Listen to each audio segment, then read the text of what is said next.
Hi everybody, Dan Ullman, Mike Beer. The DRF Bet Saturday race of the day is the Grade 2 Californian Stakes, race number 5 at the Great Race Place, and you can bet it with DRF Bets. Please sign up for a new subscription, be rewarded with a $150 bonus at drf.com/join. Please use the promo code TV150. Let's take a look at this field of some handicap horses getting set to go a mile and an eighth for $200,000. You can access free Formulator past performances on the race of the day event page at drf.com. Download them, handicap along with us. We'll take the field in post position order. Mike, the number 1 is the salty 10-year-old Soy Fett. He's won 13 times in his career. Last time out, he was beaten by a giant long shot, Prince of Arabia, who's also in this field. Soy Fett last time out, could you make the excuse he had to wait a little bit down inside and Prince of Arabia got the jump on him from the outside? Yeah, you could make that excuse for him for sure. And it was also, it's worth pointing out, it was his 10-year-old debut off of a layoff.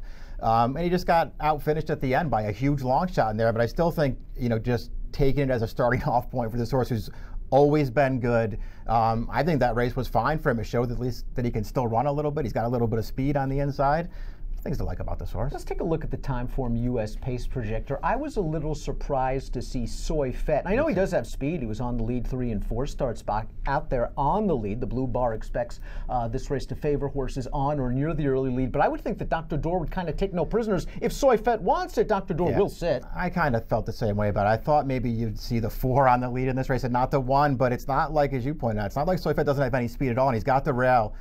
Maybe DeSormo tries to use a little bit more of it this time. One of the X factors in this race is the number 2. That is Full of Luck. This is a horse making his 16th lifetime start, his second start in North America, but his first start on dirt. He is by looking at Lucky. When I looked at this pedigree on the bottom, all I saw was grass. It appears Jerry Hollendorfer's taking a shot. This might be the right spot to take a shot in, though. You really can't argue. If Hollendorfer's had this horse now for a while and feels like maybe he's going to be okay on dirt, I mean, you can't argue with this as a spot, especially with a grade 2 attached to it, because it's just not that strong a field.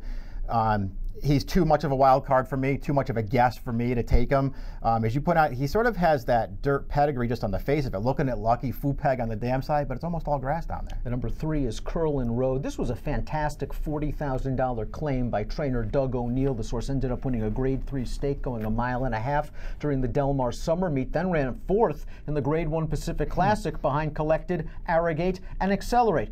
Guess that was kind of a tough spot to make the 5-year-old debut in the 10-furlong grade 1 big cap. No real surprise, I guess, that he was beaten 37 lengths that day. This is a more appropriate spot. What do you think of that 101 buyer? Is that sort of like the old harness sucked along to a fast time behind 3 good horses? Yeah, he's not a 101 buyer horse. He's never going to run another 101 unless, I guess, they put him in another spot like that and he sucks along. But that being said, he's improved for Doug O'Neill. Forget about the big cap off the layoff. Speaking of just taking a shot in a race that didn't come up that strong, why not in that one? And they got 4. They tried to get money for it. They didn't get anything for it. To me, this horse just isn't that good, but it's a good spot for him. Dr. Dorr is the number 4. He's trained by Bob Baffert. He is the one to beat. Here's a Baffert formulator fact. You rarely get Baffert formulator facts because we try to get the positive ROI along with the high percentage. Past 5 years, older last out dirt route winners, making the 3rd start off the layoff, not only 54% wins and 12 of 13 in the money, but a positive return on investment. That being said, Dr. Dorr has won 3 out of his last 4 starts now and might be finally realizing his potential. Can you make the argument that he is all dressed up, that his last race, the Santana Mile, he got an easy walking lead on a day where there was a gold rail, and 2 starts back he took advantage of a wet track and a layoff horse in 10 Blessings? Yeah, 100%. I mean, when you go back in the Santana Mile especially, I mean, he just got absolutely loose in that race, and he did not have to go fast. I like the way that he finished it off, but he only finished it off that way because he had such a soft trip on the lead. The counter argument to that is this horse has clearly gotten better in his most recent starts. I mean, when you go back to the beginning of his career, he actually wasn't that good, but I think Baffert's gotten him headed the right way. He's got to go a mile and an eighth now. I don't love that. Maybe Soy Fett makes things tougher for him on the lead. I don't love that either at a short price. I just didn't see the alternatives in this race, Dan, and I didn't go against him. He beat the Lieutenant by 4 last time out in the Santana Mile, and perhaps an argument could be made that the Lieutenant got in a little bit tight at the quarter pole when things tightened up, and then he was down inside with a horse leaning on him all the way through the stretch. But if you thought the rail was good, this horse saved ground right in behind Dr. Dorr every step of the way. Yeah, I don't think he really has a big excuse for that last race. Although, listen, you know, Dr. Dorr got loose on the lead in there, so in some ways, you could just say that everybody who finished behind him sort of took the worst of it in there, but I just didn't think this horse had that much of a trip.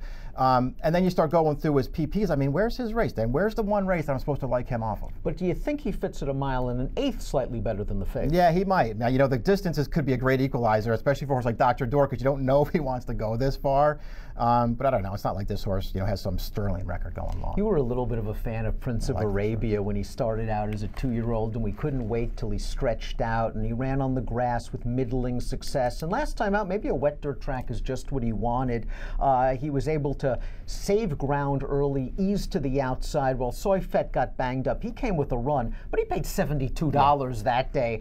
Is Prince of Arabia just a new horse? The distance should be no problem. Yeah, he's maybe the one horse in this race who you just feel like, I guess that turf horse you just don't know, but this horse, he's going to like the distance in here, and that's a big advantage for him. He ran fine last time. I thought that race set up really well for him. He got a really good ride from Stuart Alley, got him to the outside, and he got the job done. He was such a big price there. Can you take him back now? Does he get enough pace to run at this time, or does he have enough tactical speed to stay closer? I don't think that he does. I mean, he's just one of those horses who spent basically his whole career getting outrun early.